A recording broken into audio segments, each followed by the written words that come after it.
Był rok 1983, czyli bardzo dawno temu. Kończył się stan wojenny, wtedy już przymknięto. Siedzieliśmy za tą żelazną kurtyną w zupełnej izolacji od świata, od wszystkiego. W nauce również było bardzo trudno, dostęp do literatury, to wszystko było straszne. I ja się znalazłam na wyprawach Polskiej Akademii Nauk do stacji Arcowskiego. To polska stacja na Wyspie Króla Jerzego, na Antarktydzie, w Antarktyce, szerzej mówiąc. Dowiedziałam się, że właściwie jestem pierwszą kobietą, która tam ma jechać na tak długo.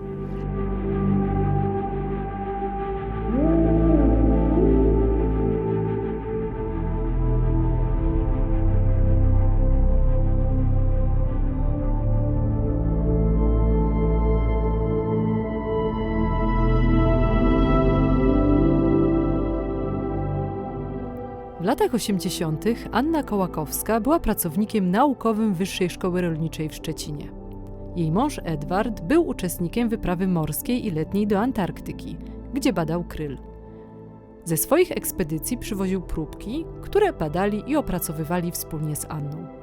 On zajmował się analizą białek, ona lipidów, które są jej specjalnością. W 1983 roku, kiedy Edward znów wybierał się na polarne południe, profesor Stanisław Rakusa-Suszczewski zaproponował Annie udział w całorocznej wyprawie, łamiąc tym samym dotychczasowe obyczaje. W ten sposób Anna została pierwszą Polką, która spędziła zimę na stacji badawczej w Antarktyce. Nie zastanawiałam się nad tym, czy jestem pierwsza, co tam w ogóle będzie, tylko chodziło o to, żeby to, co sobie zakładałam, że jestem kobietą, ale jestem polarnikiem.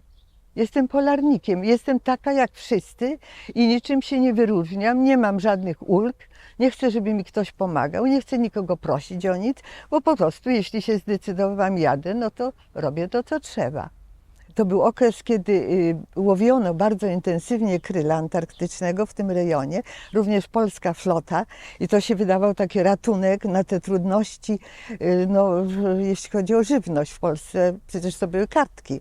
Mięso było na kartki, dostawaliśmy co się tam udało, uśmiechając się do ekspedientki, żeby dała coś tam lepszego, a nie gorszego.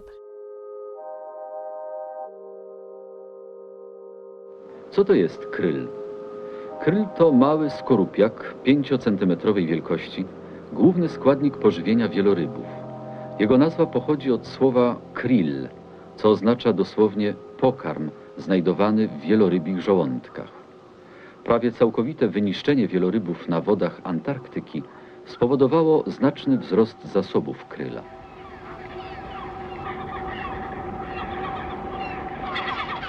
Robota, muszę powiedzieć, że była porządna. Musieliśmy złowić tego kryla. Grupa techniczna trochę się wystraszyła i powiedzieli, że nie będą łowić.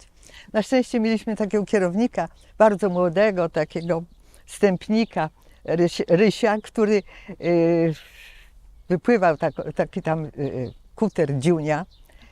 Bardzo kochany, bardzo mamy sentyment do tego kutra i łowiliśmy na zmiany, raz mąż, raz ja, wypływaliśmy. Oczywiście to było bardzo trudne, bo i ciemno, i kołysało, i góry lodowe, baliśmy się. Tym razem sytuacja była naprawdę dramatyczna. Pozostali na lądzie koledzy błyskawicznie podejmują akcję ratunkową. Wyciągnięcie kutra na ląd było jednak w tych sztormowych warunkach zadaniem niewykonalnym.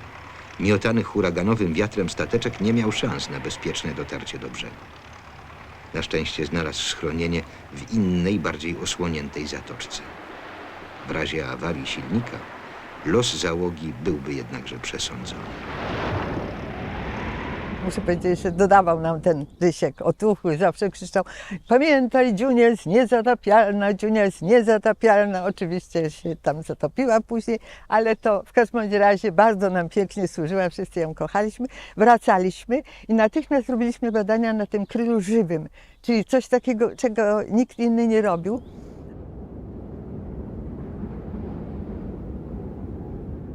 Także i tutaj, na Wyspie Króla Jerzego w archipelagu Szetlandów Południowych, na polskiej stacji imienia Henryka Arctowskiego kolejne załogi przekonują się o swojej wartości w obliczu wymagań Antarktydy. Dla mnie problemem było to, żebym mogła egzystować normalnie jako kobieta w tych warunkach. Była wspólna ubikacja, dwutaka częściowa i to jeszcze nogi było widać, bo tam. I ja muszę powiedzieć, zawsze czekałam, żeby tam już nikogo nie było, żebym mogła wejść. Potem dopiero na statku okazało się, że koledzy mnie celowo przetrzymywali, bo się zorientowali. Więc ja czasem bardzo długo czekałam, żeby wreszcie mogła tam wejść. Była suszarnia, gdzie można było wysuszyć bieliznę. Ja tam nie wieszałam swoich rzeczy. Miałam podkoszulki męskie i odzież męską. Gdy miałam urodziny, to było w czerwcu, 12 czerwca w laboratorium zrobiliśmy przyjęcie. Nawet jakiś tort, tam kucharz zrobił coś w rodzaju tortu. I ja na tę uroczystość taką podkoszulkę męską z długimi rękami pofarbowałam sobie odczynnikami, takimi wskaźnikami barwnymi. I to była taka wielobarwna, nawet znalazłam zdjęcie teraz właśnie jak jestem w tej koszulce.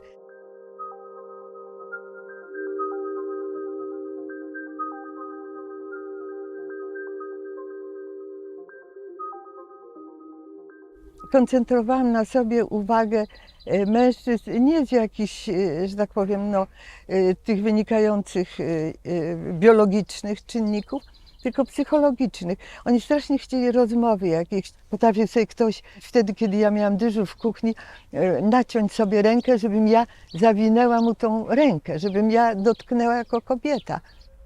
Pilnowali właściwie koledzy, żebym z nikim dłużej nie była, również z mężem. Byliśmy przecież z mężem i mieliśmy osobne pomieszczenia, te takie małe kabinki, pokoiczki obok siebie, ale cały czas osobno. Nie było mowy, żebyśmy gdzieś siedli, żeby mąż mnie miał objąć, czy coś absolutnie nie do pomyślenia. Byłam po prostu niczyja i wszystkich, że tak powiem.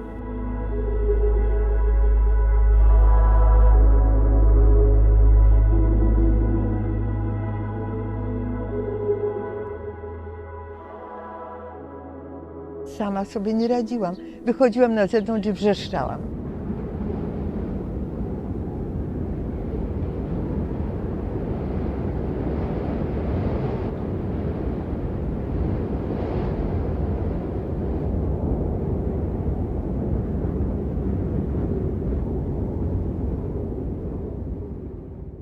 Szłam do laboratorium i zamyślona trąciłam. Foka siedziała, bo to mało się różni. Tylko tak na mnie i nic więcej. Ani one się nas nie bały, ani my. Gadałam z nimi, całe stado pingwinów, pogadaliśmy sobie. No bo 14 osób i już nie było o czym gadać. Rozmawiałam z nimi cały czas.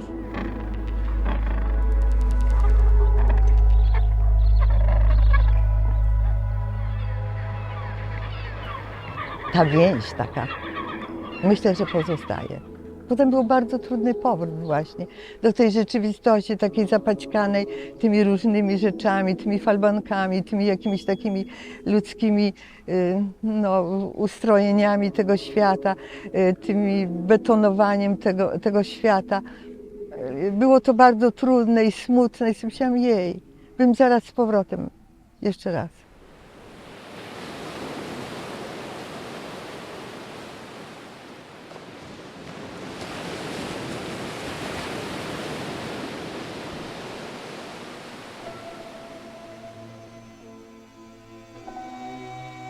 Antarktyczną zimę spędziło na tej stacji wiele ekip polarników. Byli to ludzie różnych zawodów, o różnych zaletach i słabościach. Z całą pewnością dla większości z nich pobyt tutaj był i pozostanie niezapomnianą przygodą.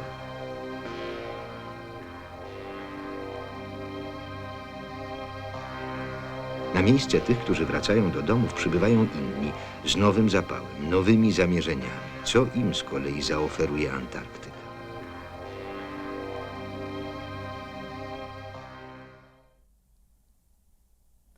Mój pierwszy pobyt na Spitsbergenie nie był spełnieniem jakiegoś wielkiego marzenia. Stało się to trochę przez przypadek. Roczny pobyt w stacji polarnej był doświadczeniem tak istotnym, że zaczęłam popularyzować wiedzę na temat zimnych krain. Pół roku po powrocie zachorowałam na gorączkę polarną i wiedziałam, że muszę tam wrócić. Kolejnym kierunkiem była Antarktyka. 2 wyprawy polarne były doświadczeniem tak silnym i istotnym, że dały początek nowej pasji – historii polskiej polarystyki. Kiedyś moja koleżanka zapytała mnie, ile kobiet zimowało w stacjach polarnych. Szukałam odpowiedzi na to pytanie, ale jej nie znalazłam. Chęć dotarcia do prawdy i ciekawość spowodowały, że powstała książka i blog. Początki historii Polek na wyprawach polarnych należą do świata, którego już nie ma. Młode badaczki często nie wiedzą, ile im zawdzięczają. Przecieranie szlaków nie było łatwe.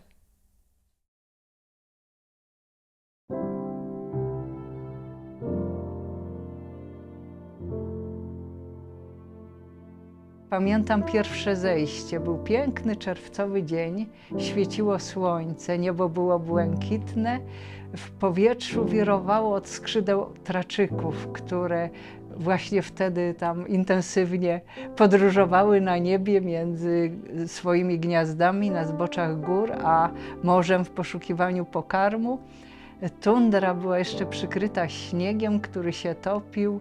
Płynęły strumyczki wody iskrzące się w słońcu.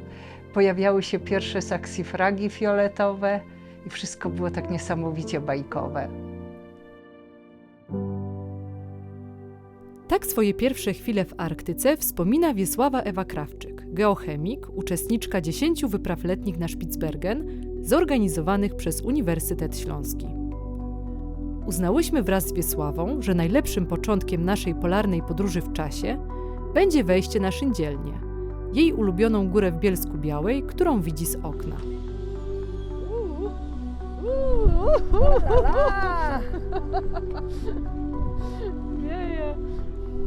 No mamy polarne warunki. Wiesława między innymi zajmowała się badaniami wywierzysk lodowcowych. Jedno zostało nazwane jej imieniem przez zaprzyjaźnionego czeskiego badacza.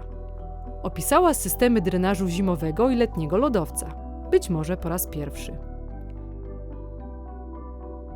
Masz chyba zdjęcie z tego pierwszego wyjazdu z 79 roku w stroju spinaczkowym. tak, Możemy je zobaczyć? Tak, tak. To jest zdjęcie z wyprawy mojej pierwszej w 1979 roku. Mój szef, profesor Pulina, miał wtedy urodziny, poszliśmy na tundrę, no i ja pokazałam na te kwiatuszki, stwierdzając: szefie, to prezent z okazji urodzin. Nie zrywałam, bo były tak piękne, że żal było zrywać. Byłam świeżo po studiach chemicznych na Uniwersytecie Śląskim i profesor Pulina zaproponował mi pracę w swoim zespole na Wydziale Nauk o Ziemi Uniwersytetu Śląskiego. Na początku była mowa o tym, że potrzebuje chemika w laboratorium, że niechętnie współpracuje z kobietami, bo kobiety to tylko w laboratorium kawę piją, paznokcie malują. Ale stwierdził, no, że zobaczymy, jak się nie sprawdzę, to mnie zwolni. Baranówka. Magister Wiesław Krawczyk jeszcze w laboratorium. Redaktor, który otrzymał materiał filmowy z pobytu na Spitsbergenie, uznał, że Wiesława musi być mężczyzną. Od tej pory Wiesława, aby uniknąć tego typu sytuacji w przyszłości, postanowiła używać również swojego drugiego imienia Ewa. Zaczęłam w ogóle od organizowania laboratorium, od sprzątania, od przygotowywania wszystkiego, a profesor tylko dyktował, co chciałby robić na Spitsbergenie i co ma się znaleźć w tym jego wymarzonym laboratorium. Wtedy było to duże wyzwanie, bo nie wystarczyło iść do sklepu i kupić. W sklepach nie było. Przyrządy, które chciałam wykorzystywać do prowadzenia badań, można było uzyskać tylko dzięki specjalnej pieczątce, że to jest program rządowy i w związku z powyższym prosi się o przyspieszenie. Jeździłam do Wrocławia, zamawiałam mierniki, konduktometry, pH-metry, szukałam odczynników. To jest ta mapa, która ci się podoba. A tak, wiem. Już wiem, która. Tylko musimy ją odpowiednio ułożyć. O, tu jest czoło Renszelda. To może tak dla Kuby. No i szliśmy po lodowcu i tu jest przełęcz Kosiby. Cała przełęcz była pokryta śniegiem i nic nie było widać, a wiadomo było, że tam są szczeliny. Szef miał linę i okazało się, że tylko ja potrafię skrajny tatrzański, więc wiązałam pana docenta, jednego, drugiego i poszłam pierwsza, bo okazało się, że ja widzę w strukturze śniegu, gdzie przebiegają szczeliny. No i oczywiście miałam czekan. Mój własny, prywatny, bo wtedy w stacji nie było takiego sprzętu. I czułam trochę satysfakcji, muszę powiedzieć, że tu ja na sznurku prowadzę ważnych panów profesorów. Doświadczenie w terenie, które Wiesława zdobyła podczas licznych górskich oraz jaskiniowych wypraw w Alpach i w kraju, zaowocowało powierzeniem jej kierownictwa letniej wyprawy w 1986 roku. Byłam kierownikiem, dlatego że jedynie ja byłam już wcześniej kilka razy na Spitsbergenie. I wspominam to jako bardzo wspaniałą wyprawę, bo my żyliśmy tym, co badaliśmy. Chcieliśmy zrozumieć, jak funkcjonuje lodowiec. Wychodziliśmy na czoło lodowca praktycznie co drugi dzień. Przed wyjściem w teren gotowałam kaszę gryczaną, która potem lądowała w śpiworze, bo po takim długim obejściu całego lodowca to czasem wracaliśmy o 2:00 w nocy nawet. I wtedy był ten obiad, to znaczy konserwa, kasza gryczana i jakieś tam jarzyny z puszki. Po tej wyprawie moje buty Himalaje miały totalnie zdarte wibramy, bo my chcieliśmy to zrozumieć. Najgorsza pogoda, wieje fen, a my biegniemy na czoło, bo wiemy, że tam się będzie coś działo.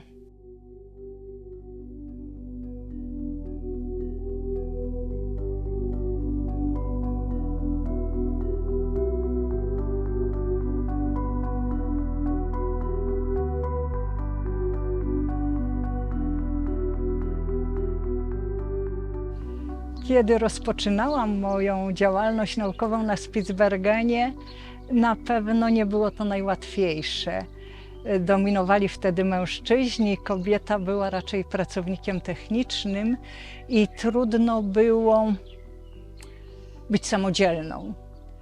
Nie było takiego sprzętu, można było na obrazkach zobaczyć Heli Hansena, a my ubieraliśmy sztorniaki, w których piekielnie marzliśmy, pływając łódką. Nie mieliśmy pontonów, nie mieliśmy silników. To były zupełnie inne czasy. Było trudniej.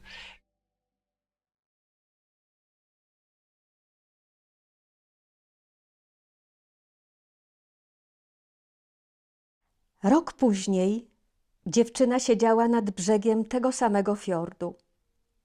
Podziwiała stado wielorybów, wynurzających się z wód Hornsundu jak księżyce i wyrzucających w powietrze perłowe fontanny.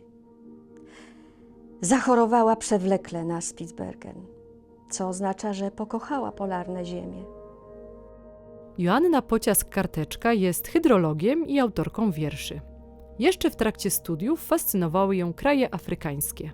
Założyła sekcję afrykanistyczną w ramach najstarszego w Polsce Koła Geografów na Uniwersytecie Jagiellońskim w Krakowie.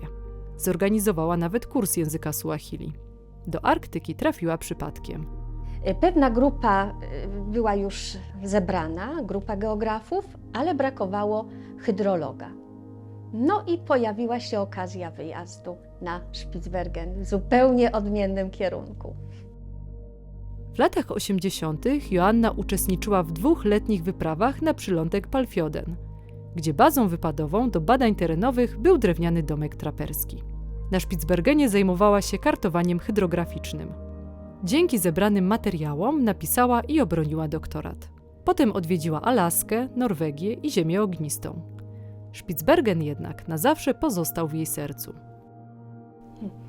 Wystarczy sięgnąć do przeszłości miejsca, w którym mieszkamy, sprzed kilkunastu tysięcy lat i okaże się, że to był klimat taki, który panuje w tej chwili na Spitsbergenie.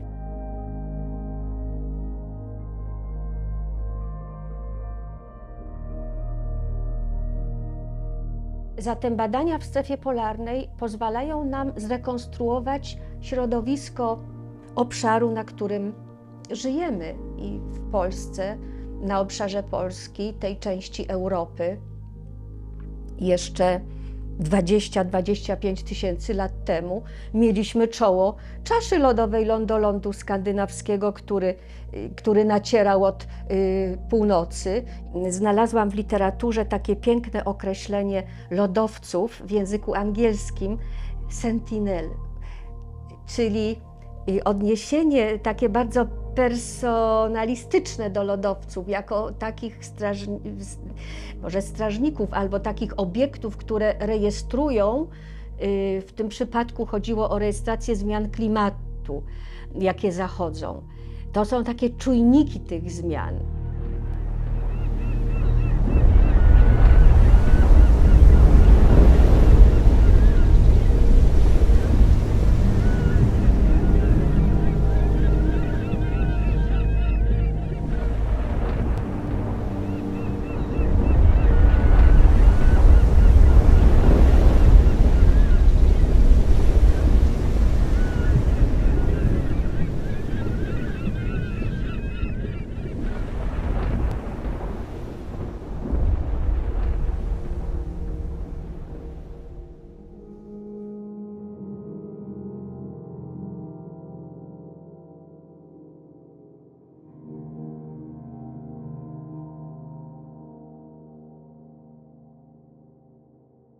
Oczywistą sprawą jest dla tych osób, które prowadzą badania w terenie na Spitsbergenie, a zwłaszcza mieszkają w Husach Traperskich, że sprawy związane z sanitariatami to załatwia się po prostu na plaży.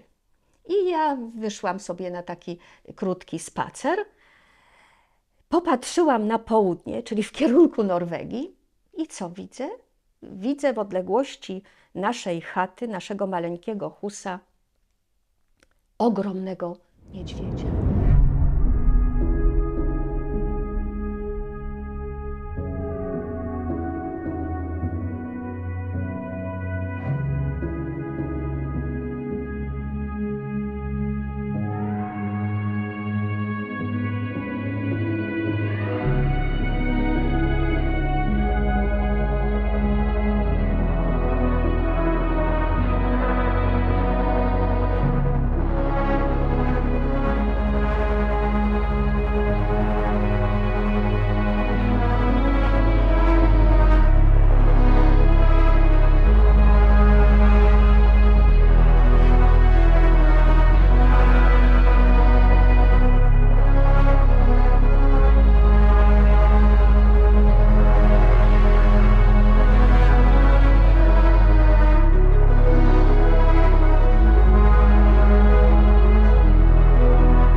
Właśnie, tu chciałam zapytać o kolejną rzecz, bo rozmawiamy z jednej strony o takich w tym momencie już anegdotycznych opowieściach, ale które mogły zupełnie inaczej się zakończyć.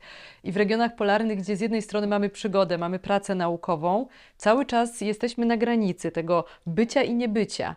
Czyli śmierć właściwie, mimo tego, że o tym się dużo nie mówi, ale jest obecna. To zagrożenie jest cały czas obecne, prawda? Jest obecne i tutaj pamiętam te czasy, kiedy prowadziliśmy badania w Dolinie Lisbeth, w Lisbeth-Dalen. Tam mieszkaliśmy w namiotach i tam spaliśmy ze strzelbami u boku dosłownie.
Badania zaczęłam w 1979 roku. Nie było komputerów, nie było dostępu do międzynarodowej literatury, nie było telefonów komórkowych, prawda?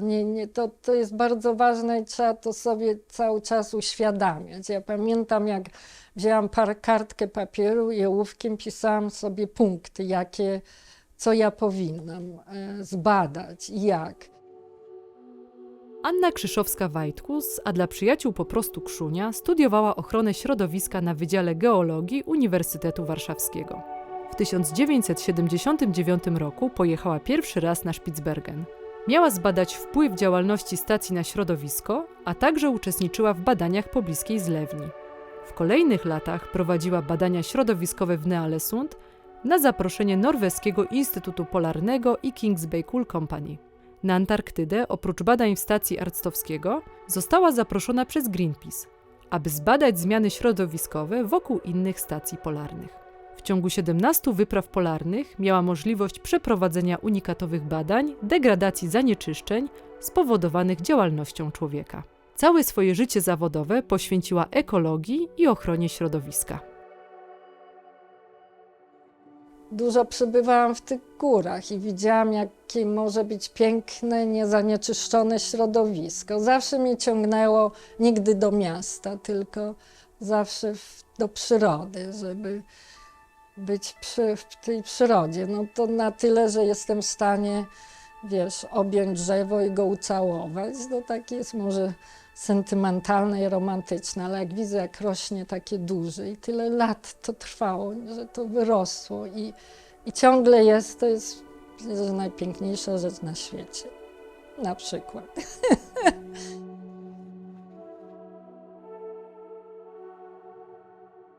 Współczesne wyprawy polarne nie mają zupełnie problemów sprzętowych. Wszystko jest zamawiane albo w specjalnych szwalniach, albo w sklepach z odzieżą outdoorową, a wtedy, kiedy ty jeździłaś na wyprawy, w ogóle o takich luksusach mowy raczej nie było, prawda?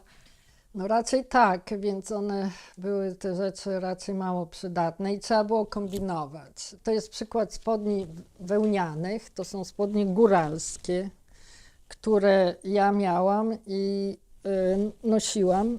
I one są bardzo szorstkie i tutaj jest taki gruby szef.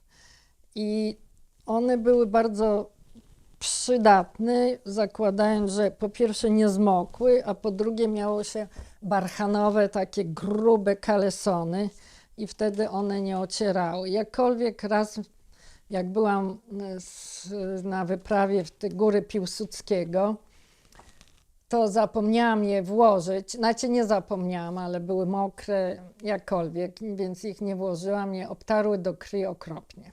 Tutaj mam zdjęcie, kiedy siedzę przed namiotem właśnie w tych górach Piłsudskiego, idziemy po drodze i wszystko jest mokre. To znaczy kurtki puchowe, takie jak tutaj, przykład, były bardzo dobre do momentu pierwszego deszczu i później one były kompletnie bezużyteczne.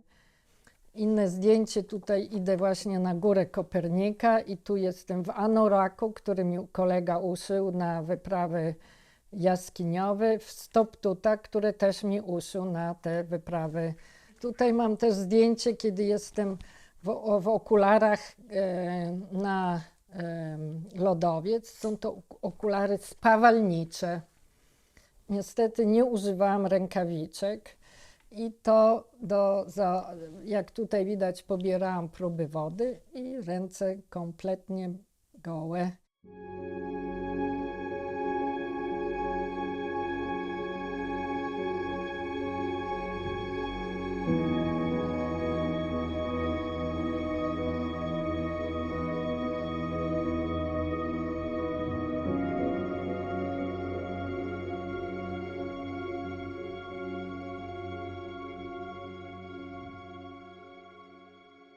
Do tej pory się przyjaźnimy. Tutaj mam zdjęcie z 1982 roku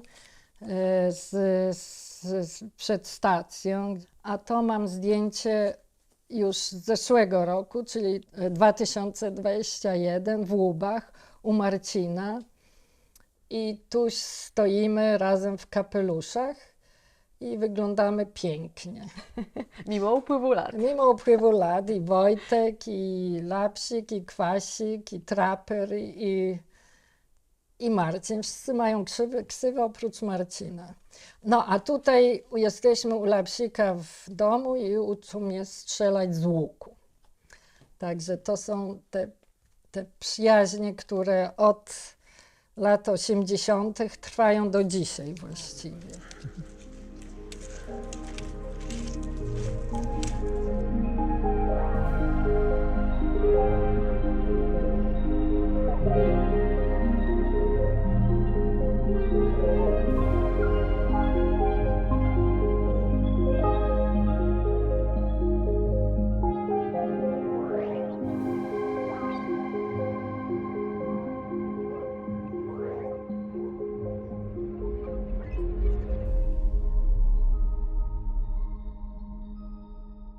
Jak w 80 latach był profesor Siedlecki, to siedzieliśmy na podłodze wieczorem, każdy już po pracy. Ja wiedziałam, każdy kto co robił, co i dlaczego. To Marcin Wacławski robił grzanki, myśmy te grzanki jedli i słuchali z otwartą buzią opowieści profesora Siedleckiego, który fantastycznie opowiadał historię. I to było 2-3 godziny, wspaniałe, po prostu wspaniałe. A teraz niestety to zniknęło. Zniknęło w momencie wejścia telewizji, telefonów komórkowych i nie tylko na stacji polarnej, wszędzie, na całym świecie, niestety. Bo jak byłam w 2012, to byłam zszokowana. Jak przyjechałam, to łzy miałam w oczach, jak weszłam do stacji, bo pamiętałam te chwile. A wtedy jak przyjechałam, to po prostu każdy był wlepiony. Była akurat olimpiada, ale w telewizor i nie było takiej uczucia wspólnoty. Tam oni byli, to był ich adres, ale tam tych ludzi nie było.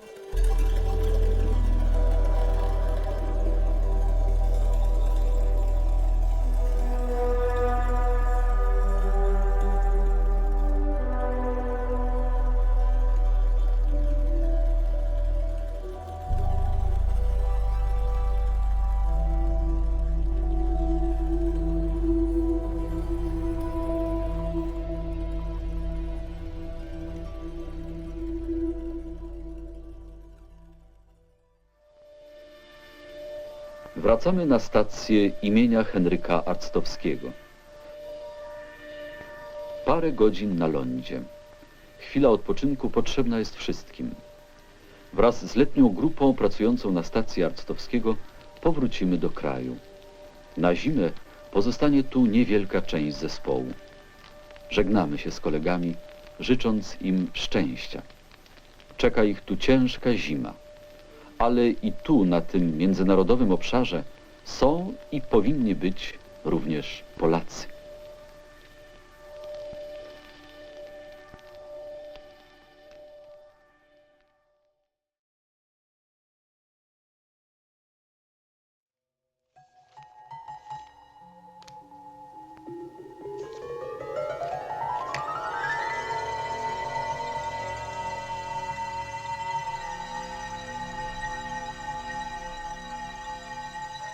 Botanika antarktyczna jest stosunkowo młodą nauką, ale tak jak nazwiska Arctowskiego i Dobrowolskiego zaznaczyły się na mapach geologicznych i glacjologicznych naszego globu, tak i badania polskiej uczonej znajdą być może poczesne miejsce w historii botaniki antarktycznej.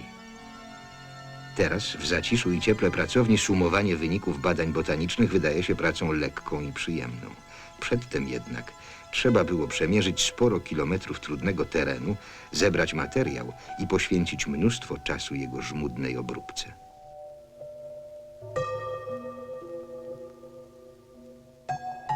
I tak się zaczęła moja przygoda właśnie lichenologiczna, największa przygoda mojego życia, czyli badanie porostów Antarktyki i w ogóle badań ekologicznych i różnych.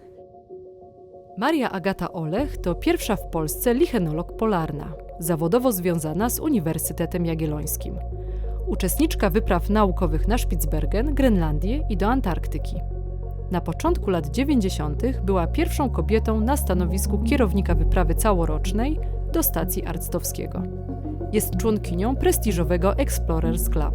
W 2012 roku jako pierwszy polski polarnik pokonała przejście północno-zachodnie, uczestnicząc w międzynarodowej żeglarskiej wyprawie badawczej.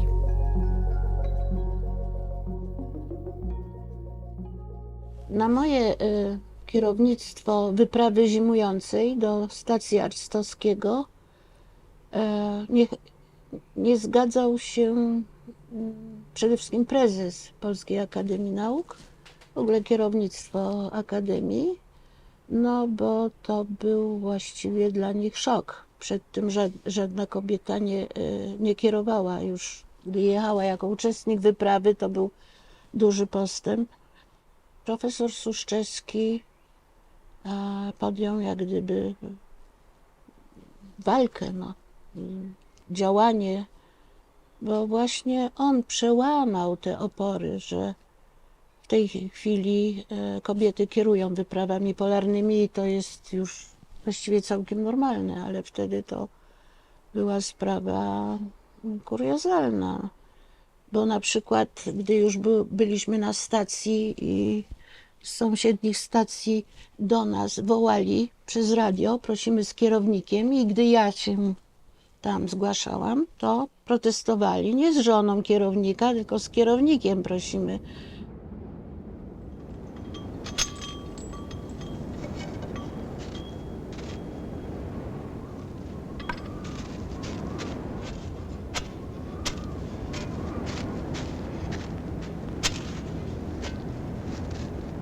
Zimową załogę stacji tworzą dwie grupy, naukowa i techniczna, o zróżnicowanych kwalifikacjach i obowiązkach. Ten formalny podział łamią jednak dość często rozmaite potrzeby stacji, wymagające wspólnych sił i wspólnego zapału. Bo tak już jest pod tym pięknym antarktycznym niebem, że co rusz zsyła ono do rozwiązania problemy, które domagają się zespołowej zawziętości i poświęcenia ze strony wszystkich zimowników. Wtedy to kierowanie taką grupą męską było trudne, dlatego że na początku byli zachwyceni w ogóle, ale z upływem czasu cokolwiek się działo, albo jakieś niezadowolenie, albo na przykład zatęsknił za swoją narzeczoną czy żoną, to całą winę na mnie zrzucali, bo ja go zaangażowałam, bo ja mogłam jechać, a na przykład ta narzeczona nie mogła jechać. To takie głupie argumenty. Ale jednak słuchali mnie, tylko że zawsze się upewniali, czy ona, wtedy miałam taką ksywkę ona, czy ona to powiedziała, czy ona coś tam, a gdzie ona jest? Ale to mi nie przeszkadzało. Natomiast przeszkadzały mi takie sprawy, gdy nie mogłam się dogadać z jakimś człowiekiem, bo tępiłam przeklinanie. No niestety, do dzisiaj mi to przypominają. Nawet ze Spitsbergenu przyjechał facet i mówi: a ty to jesteś ta, co nie pozwoliła przeklinać na Arctowskim? Drastycznie pilnowałam porządku. Nie wolno było wyrzucać niedopałków. I mówiłam, że Antarktyka to taka świątynia i że trzeba odpowiednio się zachowywać. I oni to wszystko przejęli. I bardzo dobrze mi się potem z nimi współpracowało. Ja mówię oni znowu. Oni, ona, a ja mówię oni. Także jak przyjechała następna wyprawa, to pouczali tych kolegów, jak się mają zachowywać w Antarktyce. Bardzo mi się to podobało.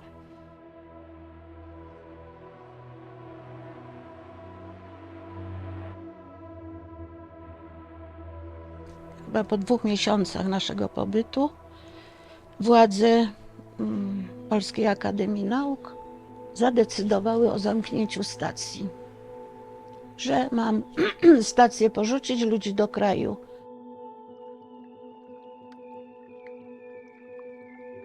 Początek lat 90. był w Polsce czasem przełomu politycznego i gospodarczego.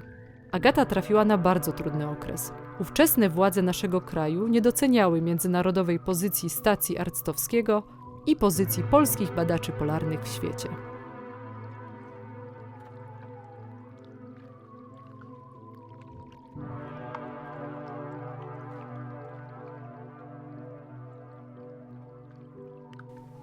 Zaczęliśmy walczyć o przetrwanie stacji. Zbieraliśmy opinie różnych wielkich tego świata, którzy przyjeżdżali do Antarktyki.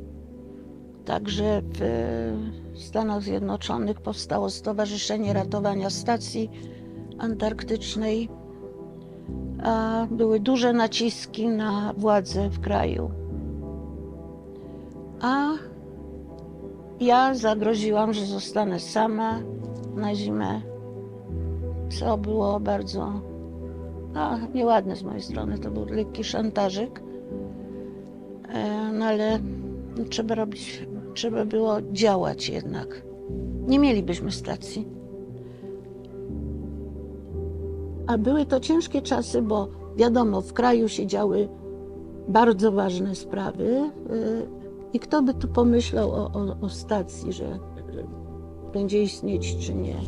Trzeba było tego przypilnować.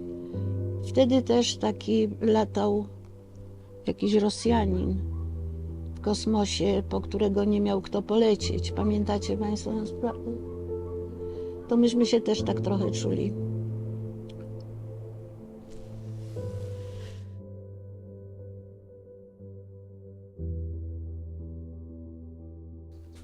No zapraszam. To jest wystawa, która ma pokazać piękno rejonów polarnych, czyli w pigułce Arktyka i Antarktyka. I jest to adresowane zarówno dla młodzieży i dzieci, tutaj z Podhala, Spisza i Sądeczyzny, jak i dla dorosłych. Każdy coś dla siebie tutaj znajdzie interesującego. Mam nadzieję taką. To ta pierwsza gablota to jest porównanie. Tutaj jest Arktyka i Antarktyka razem, wspólne cechy i różnice, a tutaj osobne omówienie Arktyki, która jest na północy, Antarktyki, która jest na południu. Czyli tu mamy Arktykę, która się nam zawsze powinna kojarzyć z niedźwiedziem polarnym, a tutaj mamy Antarktykę, czyli ogromny lód, który się nam kojarzy zawsze z pingwinami. A te zdjęcia, nie trzeba bać się marzeń? To jest jakieś wystawy? To była wystawa, właśnie. Wystawa, gdzie nawet widzę zdjęcie z przedszkola. O! Z przedszkola, to jest w Alpach, kiedy się wspinałam. Jeszcze liny sizalowe, materace dmuchane. To jest pierwsza moja wyprawa zimowanie. A tutaj w skałkach podkrakowskich wspinanie. Tutaj przed otworem jakiejś jaskini, bo także byłam grotołazem kiedyś. Tutaj są takie różne pamiątki, tu różne gratulacyjne właśnie z Komitetu Badań Polarnych. Tutaj jak pasowałam moich kolegów na polarników, to było w czasie święta środka zimy. No i takie różne. O tutaj list właśnie tego Komitetu Ratowania Polskiej Stacji Antarktycznej. Tutaj jest cały majątek tej wystawy, ponieważ to są takie cenne niektóre okazy, no 65 milionów lat temu żyły i to jest z paleobiologii, to robił Andrzej Tatur, mi zbierał i oznaczał na moją prośbę. To są różne typy minerałów i skał. Ale chyba skrzemieniałe drewno skrzemieniało najbardziej działa na drewno. wyobraźnię. To jest właśnie, ono jest z Antarktyki. Wtedy właśnie jak byłam kierownikiem, przyjechali uczeni chińscy, 4, na stację, że chcą pobrać próbki ze skamieniałego lasu. I przywieźli takie jakieś piły straszne. Jak zaczęli to piłować, to się wydawało, że wytną cały skamieniały las. No więc naradziliśmy się z kolegami i któregoś dnia piła się zepsuła i była nie do naprawienia. Jeżowce, dysk z kręgosłupa rekina. Tutaj gdzieś też miałam stare kości, tu zęby rekina, kości dawnych pingwinów, które były bardzo wysokie. Tak. Tak. Paleopingwiny były Tak, tak. bardzo wysokie. A ja mam pytanie. Tak. Jak odkrywałaś nowe gatunki porostów, w jaki sposób nadawałaś nazwy? Bo to jest niełatwe. To jest Jaki klucz najtrudniejsze. był do tego? Najtrudniejsze. Starałam się na przykład, co nie jest mile widziane w światowej taksonomii, ale ludzi, na przykład Arctowskiemu poświęciłam kilka gatunków, Dobrowolskiemu, ale dałam także nazwę rakusy, ale akurat się obraził, bo dałam nazwę grzybowi naporostowemu i on stwierdził, że on tego nie chce. Grzyb naporostowy. Znaczki mi się podklejały, to jest bardzo ważne dla mnie, bo to jest Explorer's Club i przejście północno-zachodnie. pamiątkę. I to się dostawało tam w Nomę. No i tyle, proszę Państwa, no. Na razie. Póki co. Trudno jest być kobietą. Szczególnie było trudno w tamtych czasach, kiedy można powiedzieć, że kobiety nie były dopuszczane wręcz do działania w rejonach polarnych, a już o kierowaniu jakimiś sprawami polarnymi nie było mowy. I to jest, uważam, bardzo niesprawiedliwe, bo to nie my decydujemy, czy chcemy być kobietą, czy mężczyzną.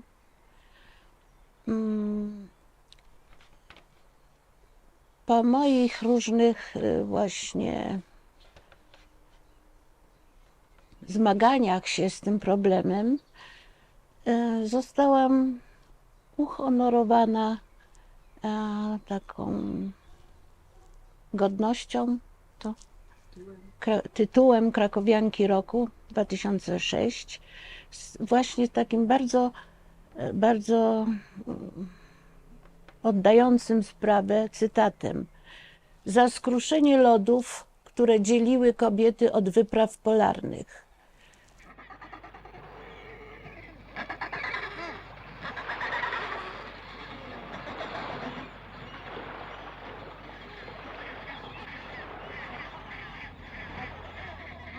Niektóre kobiety pociąga raczej rodzina, inne takie sprawy domowe, moda, no i inne. Natomiast zdarzają się kobiety, które lubią przygodę, właśnie tego typu przygodę naukową, lubią eksplorować tereny różne. Może jest ich mniej niż wśród mężczyzn, takich właśnie śmiałków. Natomiast gdybym się urodziła po raz drugi, na pewno bym wybrała tę samą drogę. I bardzo się cieszę, że dokonałam takiego wyboru. Wiemy, że życie to jest ciągłe pasmo wyborów.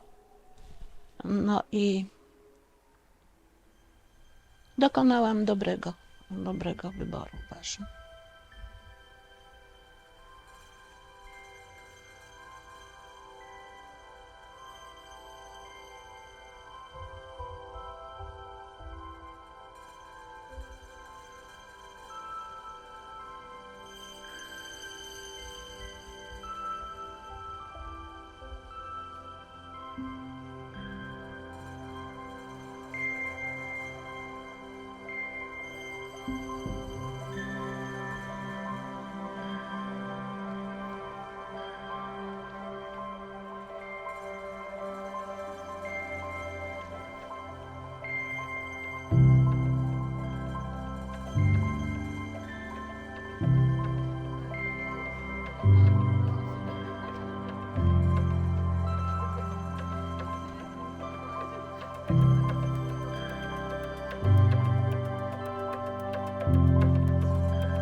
Ja się przebrałam, a wy się nie zdążyliście.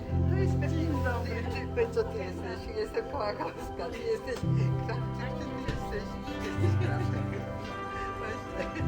No i taka sama jesteś jak Krawczyk, siostra, czy tam gdzieś tam. A Katynie cię muszą ściskać, no. A ja jestem Kołakowska. A mogę cię ściskać? Tak, tak. To tak. I się wiedzą, o czym wcześniej.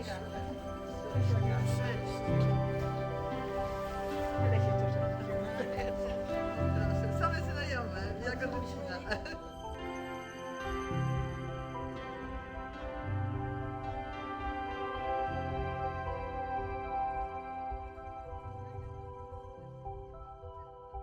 Jest piękna książka napisana przez profesora Ryszarda Szrama o ich rejsie łódkami wokół Spitsbergenu. I profesor poruszał poza opisem trasy, historią, poruszał różne tematy, między innymi na temat udziału kobiet w wyprawach. Jest taki fragmencik, kiedy właśnie pisze, że w latach 70. pojawiły się młode, radosne kobiety, my, i że taka Kszunia czy Wiesia Krawczyk, to łatwiej ją było spotkać na Spitsbergenie niż w kraju, a w Krzuni kochało się co najmniej tuzin chłopaków. To też było. Książkę przeczytać. Zrobił ci fotografię strony. Ojej. Odegrałaś dużą rolę w tym moim pobycie na stacji w ogóle, dlatego że ja nie byłam na 100% przekonana, czy zostanę, czy nie wrócę tym samym koralem z powrotem do kraju.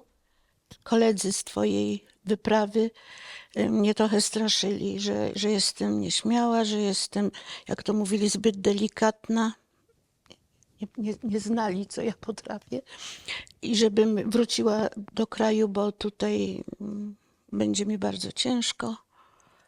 No, ale po rozmowach z tobą przekonałam się. No i całe szczęście. Byłaś taka miła, taka dobra. Objaśniałaś mi różne sprawy, dawałaś mi rady, jak sobie poradzić na tej wyprawie z tym tłumem kolegów. I w ogóle, jak w terenie, jak w kuchni nawet. Także, że bardzo ci jestem wdzięczna. Bardzo. I bardzo ci dziękuję. I bardzo cię lubię. I jesteś bardzo kochana. No i popatrz, po tylu latach wyznajemy sobie miłość. Tak. Prawda? miłość właśnie. antarktyczną. Tak, antarktyczną, No. no nie zimną. Nie. Także jak potem cię spotkałam za parę dobrych